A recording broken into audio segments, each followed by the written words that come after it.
Olá pessoal, tudo bem? Vamos gravar uma prova da Fundação La Salle, realizada lá em 2013, né? Não é tão fácil a gente conseguir questões desta banca, ela não disponibiliza as provas. Então a gente tem uma prova aí, uma de 8 provas disponíveis, né? A gente está gravando então La Salle para a prova do IP, né? IP do estado do Rio Grande do Sul. Provinha de analista, tá? Em administração. 5 questões, muito tranquilas. Eu diria assim, até começou difícil, né? Mas nada tão difícil assim.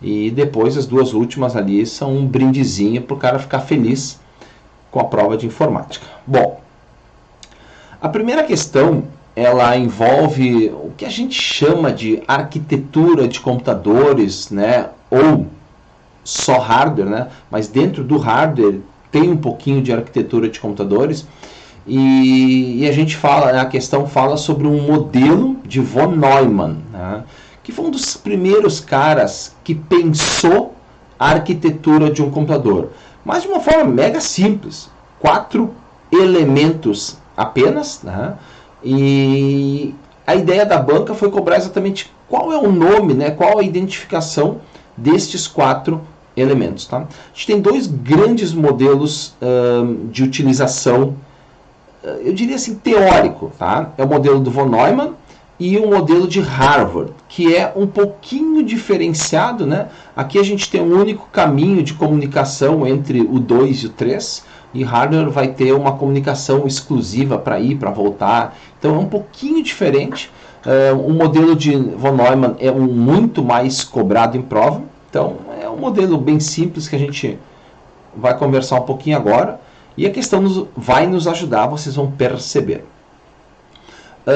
Sem ainda olhar von Neumann, a gente, em geral, né, a gente tem a informática, o processamento de dados visto como 3 tarefas. Eu tenho uma entrada, eu tenho um processamento e eu tenho uma saída. E é exatamente isso que o von Neumann prega. Só que esse processamento ele pode gerar informações. E eu vou fazer o que com essas informações? Eu tenho que armazenar elas. E aí surge, no nosso desenho, o terceiro item. Que no nosso desenho, tá? Mas seria um quarto, né? No basicão seria 1, 2 e 4. E neste modelo a gente tem o cara 3, que é o cara que vai armazenar as informações. Então, o item 1 representa a entrada de dados. Olha a seta indicando sim a entrada de dados para, no item 2, a gente fazer o processamento dos dados, tá? Que vão ficar armazenados na memória. Depois nós vamos armazenar esses caras em memórias permanentes, em armazenamentos permanentes, o arquivo que eu gerei do Word, tá? Aqui ele estava em memória RAM, né? Memória randômica, Random Access Memory, que é a memória volátil, ela é perdida quando o computador é desligado, e no item 3 a gente já armazena isso em dispositivos permanentes. Um exemplo típico, HD, pendrive ou coisas desse tipo. Tudo certo. E a 4 também está certa. Por quê? Porque a 4 representa os dispositivos de saída. Os 2 principais elementos de entrada, principais, não são só esses, mouse e teclado.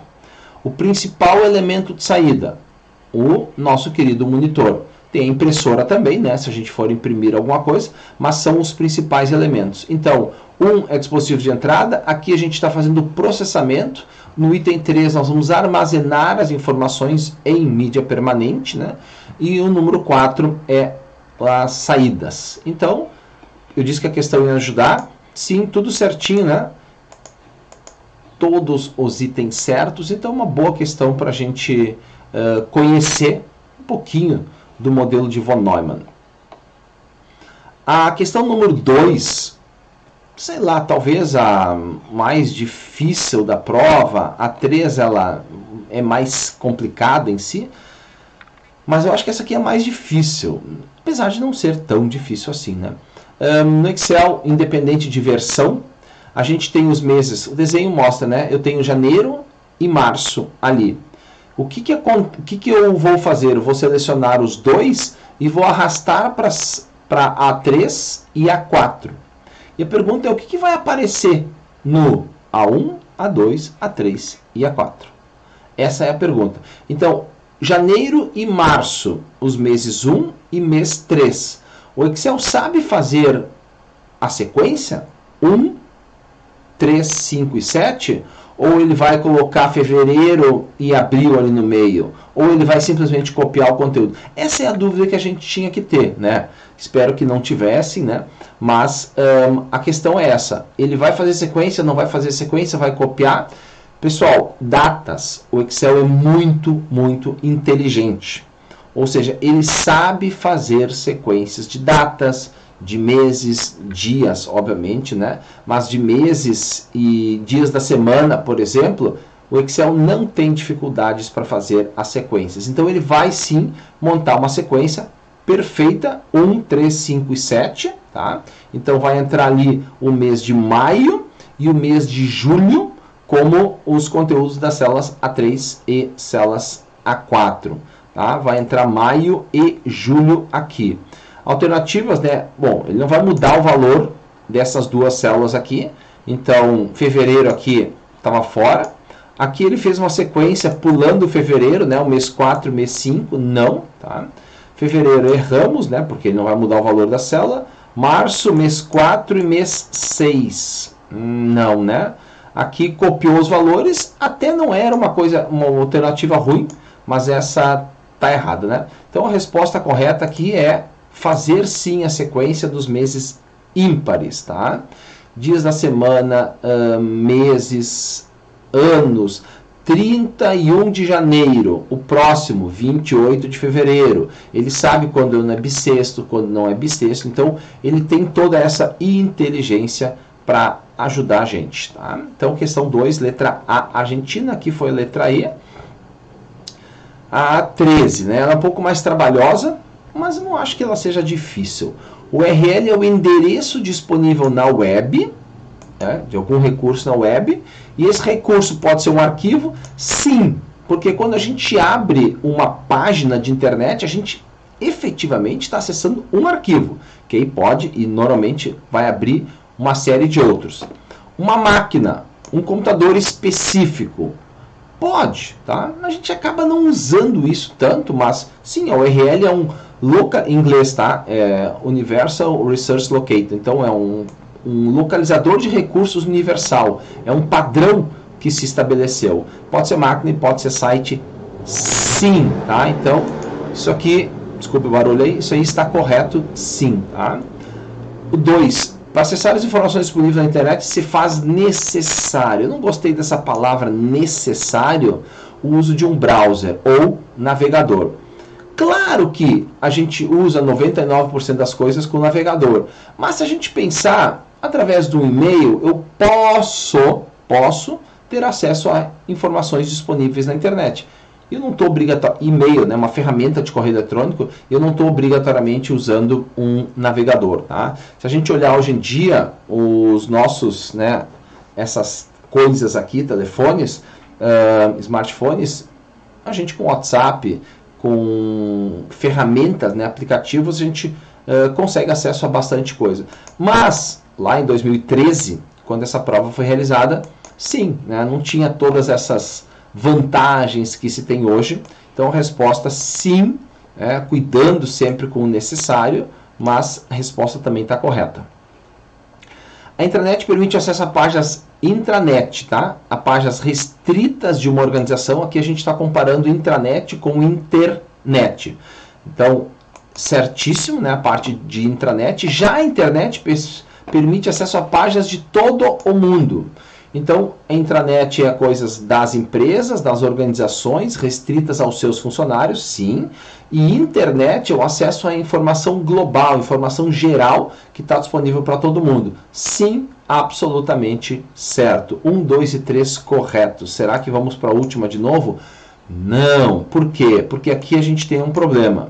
O webmail é uma página de internet, né, que permite apenas realizar a leitura de e-mails. De novo, a gente usa muito para isso, mas eu tenho sim a capacidade de responder e-mails através do meu webmail. Sim, né? Gmail, Google lá, Hotmail, essas coisas todas são os nossos webmails. Eles sim permitem a resposta ao e-mail, não simplesmente a leitura, ok? Então essa aqui está errada. 1, 2 e 3 certas. Que bom, né? Quando a gente tem, digamos, convicção e acha uma alternativa correta. Bom, as questões difíceis da prova se foram. São só mais duas. A questão número 4 pergunta, né? Ela afirma, o La Salle, a Fundação La Salle, ela adora colocar um conceito que não é obrigatório, né? Nem precisariam colocar, e aí eles fazem uma pergunta em cima daquele conceito, tá? Na área de informática, a segurança dos dados é fundamental. A cópia de dados é feita de um dispositivo entre dispositivos de armazenamento, para a sua restauração, caso seja necessário. Então, eu tenho uma cópia de segurança, que é o termo que ele está utilizando aqui, e eu quero saber qual é uma outra nomenclatura que a gente utiliza para isso.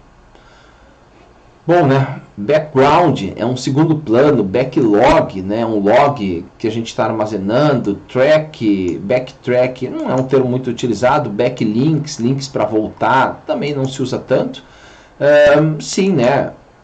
Bem tranquilo. Letra A, né? O nome das cópias de segurança, backup, tá? Backup, sim. A questão número 5, tranquila, né? As duas últimas aí é para não zerar a prova. A Microsoft possui Excel. O LibreOffice, ou no caso aqui que ele cobrou, BR Office, tem um concorrente com ele, que se chama Base, é o concorrente do Access. Aqui eles escreveram errado, né? Era Writer, tá? Write não tem, mas se fosse o Writer, é o concorrente do Word. O Math, a gente não tem uma ferramenta exatamente no Office para o Math. O Math é uma ferramenta de criação, escrita de fórmulas. O próprio Word, né, isso está embutido, né, vou falar errado, embutido dentro, né? Está embutido no Word, tá? Já está lá dentro do Word, inserir fórmulas. A gente tem lá como construir fórmulas usando raiz quadrada, o dividido, essas coisas todas, tá? Então o Math tem dentro do Word, tá? O Draw é a ferramenta de desenho. A gente não tem exatamente isso, né? Ao momento tinha o Publisher, que era uma ferramenta para fazer páginas de internet. Não tem exatamente uma ferramenta de desenho dentro do pacote Office, tá? E o concorrente do nosso querido Excel chama-se Calc, né? Então, duas últimas questões aí, bem tranquilas, que é o padrão das provas do La Salle, tá? Uma coisa que eu queria chamar a atenção de vocês, e a gente vai, em outras provas, a gente vai acabar comentando essas coisas também, grande parte dessas alternativas que a gente tem com múltiplos itens, é tudo certo. Ou seja, nessa prova aqui, a gente teve 4 itens e mais 4 itens. Apenas um estava errado. Então, dos 7 itens, apenas um errado. E esse é um comportamento que a gente leva para outras provas da mesma banca e se justifica também, ok? Bom, meus amigos, então, encerramos aí a prova do IP 2013 da banca Fundação La Salle. Espero ter ajudado vocês. Não se inscrevam, deixem o like no vídeo, inscrevam-se no canal e até a próxima.